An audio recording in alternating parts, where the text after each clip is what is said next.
Welcome to the Zweig Podcasts, putting architectural, engineering, planning, and environmental consulting guru Mark Zweig and his team of experts straight talk in your ear. Mark has more than 30 years of experience helping AEP and environmental firms thrive. And these podcasts deliver his invaluable management, industry, client, and HR advice directly to you, free of charge. The Zweig Letter and the Zweig Letter podcasts let you develop professionally, wherever you are.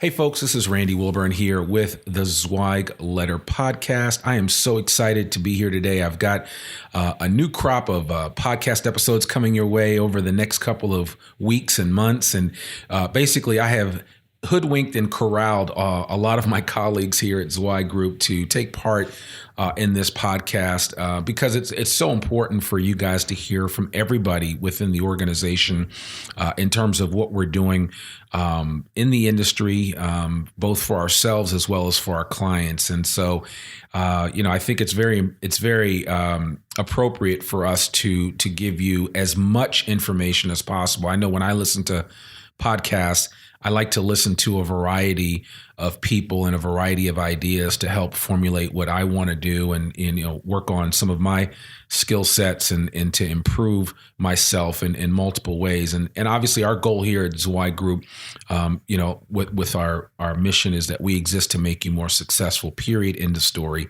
I believe these podcasts can help you do that, among many other things. We've got videos. We have a lot of material coming out. 2017 is going to be an amazing year. And I am, really honored to be kicking it off this year with a new member of the Zweig Group team that joined us back in May. And Keil is part of the M&A group. He works with Jamie Clare and Noah Hunt and just an outstanding group of people. And Philip, it's so glad to have you here on the podcast, first time out. And you're a good looking guy, man. I wish we could be doing a video, but that's okay. We'll get you on video in a future time. But I think the podcast is a great start. So thanks so much for agreeing to do this. I had to twist your arm a little bit, but no, I'm just kidding. But I'm just glad to have you here today. Yeah, thanks, Randy. I'm really glad that I've got this opportunity to sit here and communicate in a different format with a lot of our clients and listeners here. Yeah, exactly. Well, I certainly, tell us a little bit, just a little bit about your background. I know something about your background, but why don't you tell the listening audience a little bit about your background and actually why you came to Zweig Group? Yeah, and since this is kind of one of the first opportunities to really kind of delve into that for a lot of folks that haven't been introduced to me, I've written a few articles for the Zweig Letter, but haven't really gone in depth in what my background is and what brought me here. So to start, as Randy said, I am a consultant for the M&A services as well as the strategic planning group here at Zweig, and straight out of high school, joined the Air Force. So I was in the military for about 5 years. Great opportunity to travel the world, and later on in my military career, I got to train about 227 aircraft armament system technicians in the armament standardization wing there in North Carolina. So I wrote standards and policies for weapons standardization to ensure crew safety and identified trends there that might negatively impact flight operations. Okay. And so from there, I went back to school, got a degree in chemical engineering and a degree in physics, worked for various large-scale manufacturing companies, helped co-design a never attempted before rechargeable thermal battery that had applications in the oil industry, and worked as an improvement engineer, which is Dow Chemical's term for project manager, in one of their polyethylene or plastics plants. And they're actually going through a really interesting merger with DuPont at the moment. And so I'm watching that pretty closely. It's very interesting to have two such large scale companies trying to integrate cultures, and they're going to end up splitting into three separate entities by the time it's all said and done. So really interesting to watch. I encourage anyone to go out there if you're interested in M&A and kind of how that world works. Really interesting example going on there. Yeah. So finally returned to school to get my MBA and focused on entrepreneurship, innovation, and strategy were kind of the three reasons I wanted to get back to school, was to get a more solid background in that. So during my time there, I worked for a large coffee producer supplying Walmart, which is right in our backyard. So that's a big part of our life here day to day in Northwest Arkansas, but works for their supply chain and sales strategies team and trying to formulate plans to help grow their business with Walmart. Okay. And so why Zweig? I love to learn is one of the things I love to do. And I always ask people what their why is. Why do you get up in the morning? Right. For me, the architecture and engineering industry provides so much value to society. It's such an important part of, what makes society function. And I want to help people grow their firms and operate in such a way that generates wealth for the entire country and the entire world. And one of the best ways I thought that I could do that is really getting into a consulting role to be able to have the greatest impact. I believe you have to learn and then do and then teach in order to really understand something. And so this position offers me that opportunity. And so Zweig Group is fantastic to keep a pulse on the entire industry while trying to help firms grow. Well, man, I mean, that's a mouthful right there.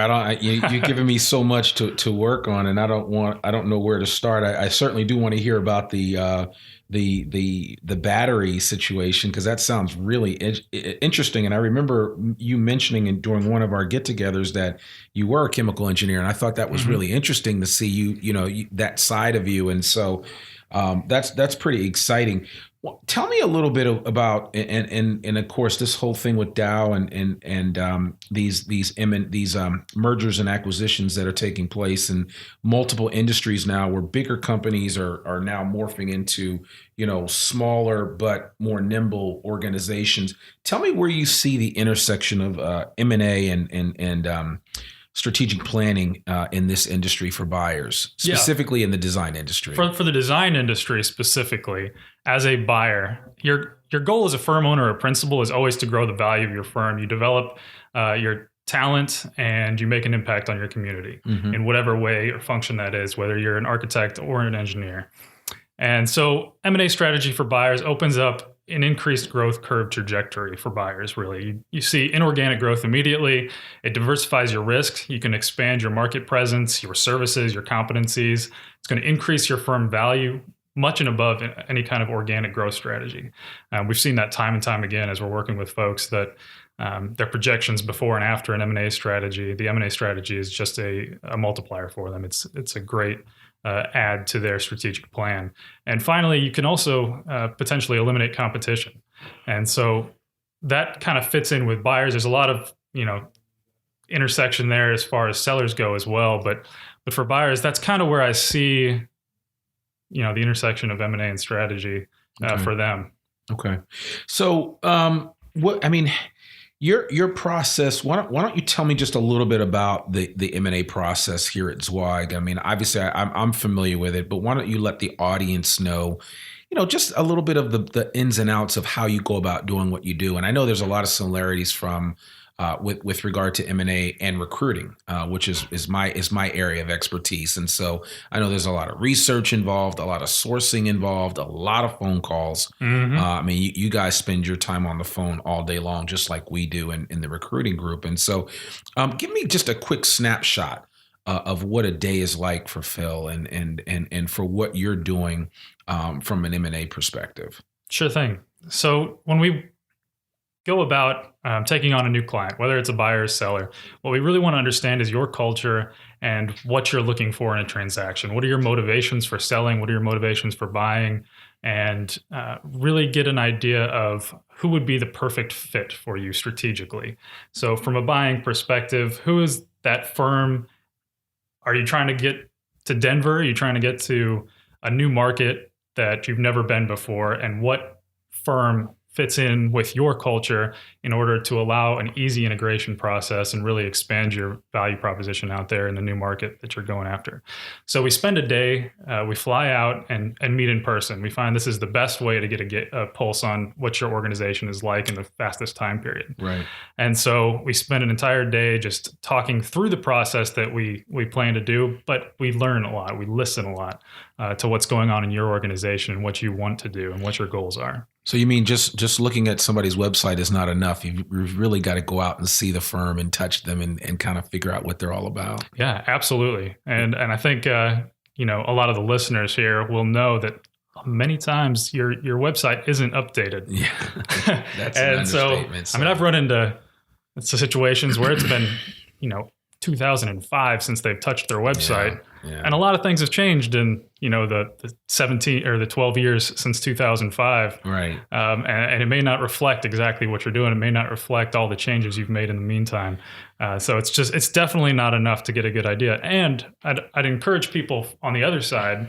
So if we bring a lot of potential buyers and sellers to our clients, and sometimes they reject them straight off of their website, and they haven't really had a chance to have a conversation. I'd encourage folks, a short conversation with the firm is much more valuable to getting to a go, no go type decision on the firm than just taking a look at a website and saying, I don't think it fits with what I'm thinking. Man, you are preaching to me, because simply, I'm always telling clients from a recruiting perspective, is that, when you can't judge a resume by its cover. Mm-hmm. And just like you can't judge a company by its website. Yeah, I know some companies are just really behind the eight ball when it comes to technology and when it comes to branding themselves properly, which is why it is so important that as consultants, we get out and physically meet the clients that we're working with so we understand. I liken it to the idea that if I was a car salesman, I could never sell a car that I don't test drive. Right. And that's the idea. And so clients always, I know clients are trying to save money here or there. And it's like, well, can't we do a video conference? Can that work? And it's like, yeah, you just don't understand. If you're in a position where you ultimately want to sell your firm, and you want to hire someone like Zweig or anybody for that matter, they've got to be able to adequately sell your firm. And they can't do that without understanding your firm. And I always think that the eye test, that the actual physical interaction with meeting your people, meeting your key leadership, and kind of figuring out what you guys are all about is tantamount to success that you're gonna desire to see happen from an M&A perspective. And so without that, you're kind of, you're at a disadvantage, I think. Right. Well, we're all busy, right. But I mean, I want your success just as much as you do. Yeah. It reflects better on us as Zweig as well as your firm. You want your people to be taken care of going up and thinking long-term strategy.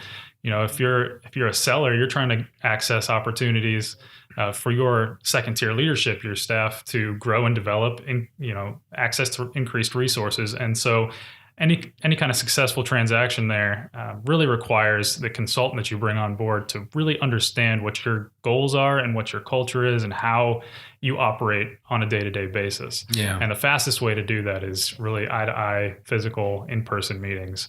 I'm a millennial and I love technology. I'm huge proponent of technology, but sometimes that just can't replace a face-to-face, all those nonverbal clues and subtle things that you can pick up exactly from an in-person meeting. Yeah, like all the winking and nodding and everything that happens. So talk a little bit about, and I know this is something that we see where you've got these owners that maybe hold on to their company for too long, and by the time they want to transition out, they're just not in a good position to do that, whether because of the loss of great talent or just the desire of the individual to kind of carry on. How do you deal with that, with people that come to you and they're, close to 65 or 70 in years of age? And we have a lot of people like that, a lot of owners in the design industry space across this country that are in these positions.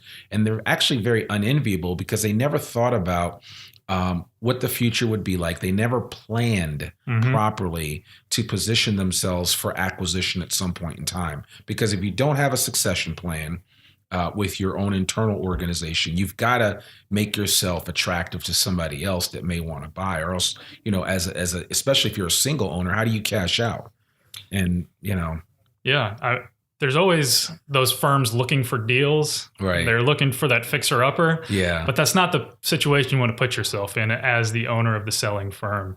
And I've got a couple clients at the current moment that I think are, upper 70s that have at least one principal or one owner that's really up there getting close to retirement and should have retired probably 10 years ago. Yeah. But an interesting situation came about with the recession of 2008, where a lot of firm owners put off any kind of retirement or succession planning. And like you said previously, a lot of them just never thought of it in the first place. So it creates a situation where the second tier leadership, a lot of that left the industry or moved on to another firm that could provide them other resources. So we come to this interesting situation where there's not really anybody to take over on that second tier level. And then you're in a position where you need to sell your firm. And so really putting in place all of those good business practices to begin with, having clean and audited financials and contracts in place with all of your employees, as well as suppliers and any kind of subcontractors that you use. That kind of stuff positions you in a way that makes you attractive and valuable to a potential buyer. Right. Okay. Well, and so tell me this, and I know this happens a lot because, as recruiters, we call people out of the blue all the time. Mm-hmm. But if I'm a firm owner, in the design industry, whether it's an architectural engineering firm, take your pick, it doesn't really matter. And I get a call from a firm that's interested in acquiring my company. How do I prepare for that? How do I react to that? Should I just be like, I'm not for sale? Even if in the back of my mind, I'm thinking, well, maybe I could sell if the price was right, because everybody has a price, right? But I mean, how does a firm prepare for that call? Because you guys are on the opposite end of that phone call, where you reach out to firms a lot of times and say, look, I have an opportunity that you may want to consider.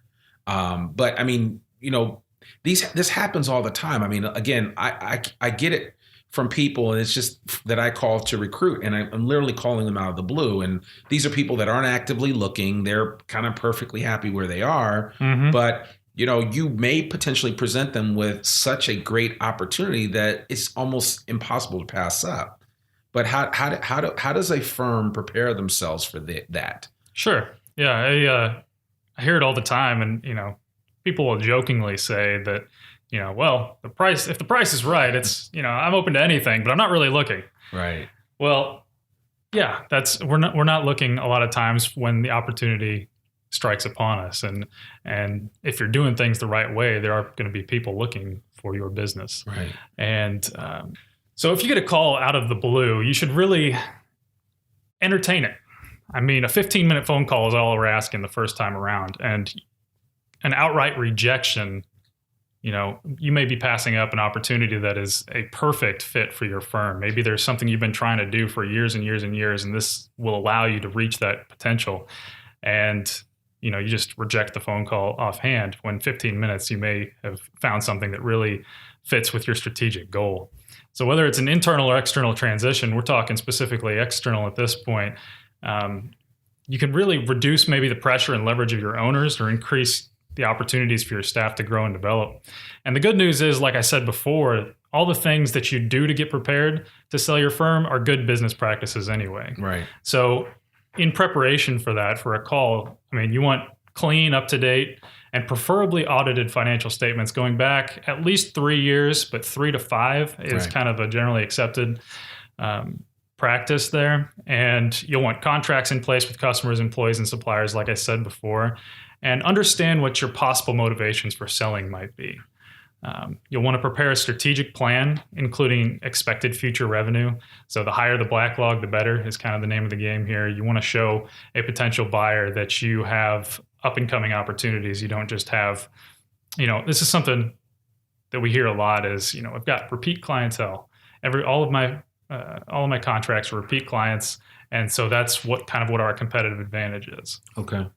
What people don't focus on enough, it seems, in this industry is kind of marketing and going out and getting new business. Yeah. And so what happens, and I've seen this a few different times, is, your revenues start dropping off after 5, 10, 15 years because you're not going out and getting new work. You're just relying on repeat clients. And part of that growth and driving value for your firm is to continually go out there and seek new opportunities. And so when someone comes to you, 15-minute phone conversation for potential new opportunity is definitely worth entertaining. Okay. So you want to look at SWOT analysis. strengths, weaknesses, opportunities, and threats to your business to kind of have a good idea of where you fit. And something we talked about earlier was succession plans for employees and management. Just kind of get an idea of where you guys want to be in the future. Understand what your valuation could possibly be. There's a lot of different methods available to do this. We suggest looking at net service revenue here at Zweig Group. That's gross revenue minus subconsultants and reimbursables. Mm-hmm. Your value usually will fall into the 60 to 90% of that number range. But each transaction is different. There's a lot of different factors to look at there when you're going into that. So really kind of to sum everything up, you want to prepare any documentation that shows that you got a good reputation, you've got repeat clientele and a good relationship with those clients, and something that shows continuing value going forward. So think of it from a buyer's perspective. What would you want to see to make a good first impression if you were to go out and buy a firm? Right. This allows you to position your business for the highest value and to be the most successful transaction eventually. Well, you mentioned a lot of things. One thing that does come to mind, because I'm acutely aware of this, is that the importance of buy-sell agreements with ownership. So say I'm a partnership with, or say it's, me and three other guys that we all own an architectural firm. Talk about the challenges if you don't have a strong buy-sell agreement in place. If we're all equal shareholders and maybe a couple of us want to cash out, but the others don't, and there seems to be, an acrimonious debate about that. I mean, what problems come up in that type of situation that a good buy-sell agreement can solve? Because that's part of what I think you're talking about here. Yeah, absolutely. We run into situations where there's one owner that wants to hold out and you don't have a good buy-sell agreement in place. And so it makes it a very difficult proposition. And so what kind of the ramifications of that when you're looking to sell is you're running around trying to get these contracts in place. You're trying to get the buy-sell agreement. You're having this infighting. And so you're not presenting yourself as a unified, positive front to potential buyer. Right. So it sends up red flags. It sends up red flags for them. They might get scared off. You might decrease the value eventually of your firm because your clients start noticing other people in your firm. You want to be open and as authentic as possible with your employees as a principal or an owner. But with M&A, it's a little delicate, and you don't want people to know about it until it's the right time, until you've had something more substantive come across your desk and say, yes, we're moving forward with this firm and we can show a strategy, and this is why we're going with this firm, and we can really get the employees on board. And that's a big part of the success for an M&A transaction, is as far as the integration standpoint goes, is to get leadership on both sides, the buyer and the seller of the firm, to really communicate enthusiastically about new potentials. Okay. Well, I'm just thinking, and I know you guys field a lot of calls from people that reach out to Zweig to find out more about M&A work and what can we do for them. What do you recommend in terms of is there some type of readiness program that you guys are able to do for a firm to just kind of take a look at what their situation is and give advice? Or when most of the times when you're fielding calls from interested people that are thinking about wanting to put themselves out there either for acquisition or for sale, how much time does it take for you to kind of assess what they're all about? Zweig Group to assess, or for Zweig Group, yeah. It doesn't take long normally for us. We've got a pretty good process in place. The big problem that we run into and what usually holds up the time is, this isn't something that a firm has thought about for a long period of time, and they just don't have the infrastructure in place to handle the transaction. So it's a lot of trying to get firms that are looking to sell up to date with their financials, understanding their financials and what that means as an implication for selling their firm. So kind of the process, we do a Principals Academy, we do several seminars as the Zweig Group that can kind of give you an understanding of basic accounting principles and kind of what can you do to position your firm for the most value. And so we collect financial information, we collect any kind of buy-sell agreements and do interviews with the principals to figure out, what is their value, and we can understand who they are as a firm. Okay. All right. Well, I think that certainly is great advice and very helpful. And as we close out here, are you bullish on M&As in the design industry in 2017? What is your initial thoughts about that? Yeah, absolutely. I think 2017 we're going to see a huge increase in activity for M&A as the smaller firms continue to consolidate and move into larger organizations. We've seen explosive growth, and there's a lot of, we don't want to get too political, but the newly elected president has huge plans for infrastructure spending. And as that happens, I think the environment will be primed and ready for a lot of these M&A transactions to take place. Yeah, well, that's absolutely true. So tell us just a little bit. We want to learn a little bit more about Phil. You have shared your vast knowledge in the M&A space, but I we do this thing, and normally, obviously, when I do a lot of these interviews, I'm interviewing heads of companies and things of that nature for this Zweig Letter interview series. When we do internally, I haven't really done this, so this will be the first time, but I'd like to know. Okay. Because inquiring minds want to know. To learn a little bit more about the consultant Phil, and why don't you tell me what was the last book that you read? The last book that I read, I'm in the middle of several different books currently, but I just reread "It Starts with Why" by Simon Sinek, which is one of my all-time favorites. My man. Yeah. And he's got an interesting. So what kind of spurred that along is he's got an interesting. If you look out on Facebook, I don't know who did the original interview, but he's talking about millennials and what the problem is with millennials. It's about a 15-minute conversation that I would encourage you to go out and. You're talking about that video, right? Right. The video is amazing. I mean, he really breaks it down. He breaks it down and really identifies what a lot of the problems that you see with the millennial generation, which has been talked about ad nauseum. And I almost get, as a millennial myself, I almost get frustrated with a lot of what I see. But I think he does a good job there. So I saw that and decided to take one more reread through "It Starts with Why." It's a good book. It's a really good book. I'm also reading a lot on neuroplasticity and neuroscience, several books by Norman Doidge. Okay. So that's really interesting, especially if you approach it from a leadership standpoint and understanding motivations and how your brain changes and adapts itself. Right. Can really give you some pretty good insight. There's so many books I could recommend. Yeah, no, that's cool. I was just curious to get the last book you read. And speaking of the whole Simon Sinek and millennial thing, since you mentioned it, do you think that, and I want to thank you first for your service to this country by serving in the military. Do you think your time in the military helped you overcome some of the obstacles that some of your peer millennials may not have been able to overcome? Oh, yeah, absolutely.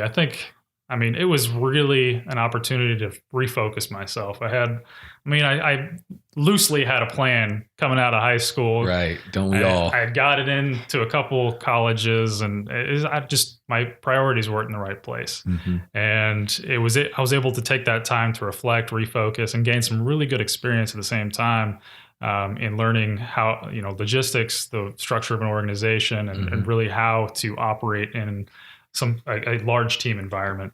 And so I think that definitely gave me a leg up on a lot of millennials. It may have put off my education a little longer, but in the end, I think I'm much more well-rounded. I'm a much better individual and leader because of it. Yeah, well, that's awesome. Again, thank you so much just for your service to this country. Where did you go on your last vacation? Last vacation? Well, for the holidays, I went down to Houston, so not too exciting. Did you go out of the country, though, recently? I did. Okay. I did. So the last big trip was to India. Okay. All right. My fiance is from India. Great. And so we went over there for a wedding and spent about 2 weeks over there and got to travel all over the place. Went to Hyderabad, which is a really interesting city. I know there's a lot of firms out there that have a presence in Hyderabad because it's a huge tech center there in India. Right. Went to Delhi, which is the capital there, and got to see the Taj Mahal, and it's just a really great experience and really interesting to see. I understood poverty, but the level of poverty that you see is just abject poverty over there that, but at the same time, you've got these entrepreneurs and these guys that are going out and coming out with these amazing things. Yeah. And it's really interesting to watch and take that perspective, going forward. Well, that's interesting. Congratulations. Well, that's for any of the ladies listening on the podcast. That's too bad. Phil's no longer going to be available. I believe your wedding's coming up in a few months. So it is May 28th. Yeah. Congratulations to that. Welcome. I'll be welcoming you to the club very soon. So thank you. We'll have a special seat laid out for you. If you could binge watch one TV series, old or new, what would it be? So the one that I just recently binge watched is Travelers, is what it's called. Okay. And I believe it was on Netflix. Okay. Interesting premise to the show where it's time travel type of thing, and me having a physics background and all things nerdy as far as that standpoint goes. It was an interesting take on time travel where these guys from the future took over the consciousness of someone that they have on historical record seconds before they die, or they're supposed to die, and so it goes through this entire events leading up to that. So I just thought that was an interesting show from the perspective of time travel, the physics behind time travel, and how consciousness may be affected. So. Interesting, yeah. I there's another time travel show on NBC called Timeless, which I've been watching recently, and I'm a period guy. I was a history major in college, so anything to do with history, I really get excited about. So that's the one show that I'm able to actually watch during the week, and so we've kind of, my wife and I have caught up now. So we're waiting for the next new episode. So we'll see what happens. Well, that's awesome. Well, listen, Phil, I want to thank you so much for coming on the show and sharing just a little bit about your experience here. And we're so glad and honored to have you on our team. And folks, if you need anything on the M&A side or strategic planning side, and you just want to just talk to a friendly voice on the other side of the phone that can give you some ideas and some guidance and just some things to think about, Phil is definitely your man. And you can reach him here at Zweig Group. And certainly all of our information is available online at zweiggroup.com. I want to thank everybody. And just as a reminder to all Zweig Group media programs like this one are available both on podcast and in some instances also in video format, free for download on iTunes, Stitcher, SoundCloud, YouTube, just to name a few places. You can find us on most of these online portals. We'd like to thank you for watching, or rather for listening to the podcast, by offering you a free copy of the Zweig Letter. Just visit TZL, that's freeTZL.zweiggroup.com. A link to all of this information will be in our show notes. And we would love it if you would share this link with a friend. Tell somebody about the Zweig Group podcast.